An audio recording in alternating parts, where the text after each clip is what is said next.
Monday. Market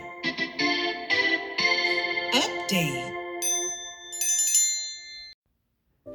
WinLakers.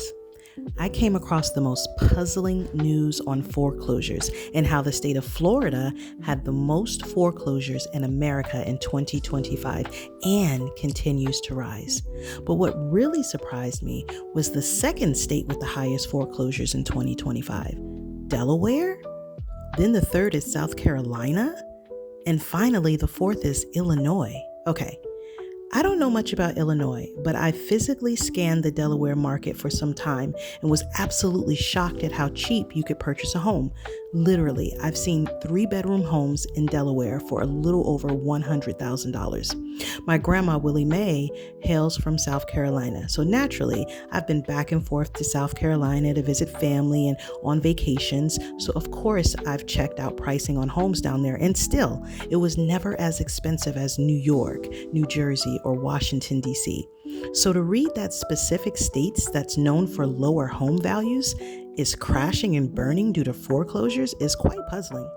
But according to Realtor.com, Florida leads the nation in filings, allegedly due to rising insurance premiums, property taxes, and overall ownership costs. Then I thought about it a little more and remembered the stark changes that have been made in people's employment status, whereas most lost their jobs and/or fell behind due to said drastic government changes. With that in mind, I began wondering if the majority of people in these particular states held down government positions, because if so, the stark rise in foreclosures would make perfect sense. As I researched the latter, out of the top 10 states with military members, South Carolina fell under number 8. It still didn't explain the other 3 states. So I researched the highest number of government workers in American states, and ding, ding, ding, ding, ding, Florida held the number 2 spot. Although this doesn't explain Delaware and Illinois foreclosures, it would definitely explain South Carolina's, with Florida leading the race of foreclosures in the nation. Would it seem that the government layoffs are affecting Floridians extremely hard?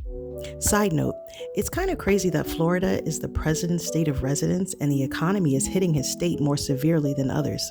As for Delaware and Illinois, the only thing I can think of regarding their foreclosure is possible predatory lending, because since the home values aren't astronomical in those states, offering mortgages at higher rates in order for the banks to garner more dinero is the only thing I can think of.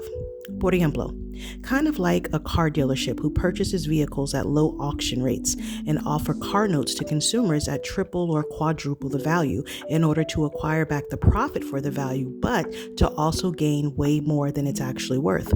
Moreover, get this, WinLakers, the states with the lowest foreclosure rates of 2025 is Vermont, Montana, and South Dakota. Go figure. Like, who lives out there? Those states are quite literally the rural estates with more land than properties, but apparently the folks living out there are doing just fine paying their mortgages. Hint, hint, WinLakers. Hint, hint, WinLakers.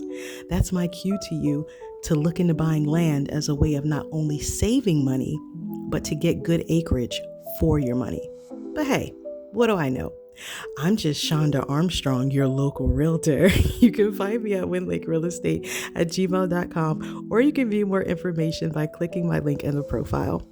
Thanks for listening, WinLakers, and I'll talk to you in the next Monday market update.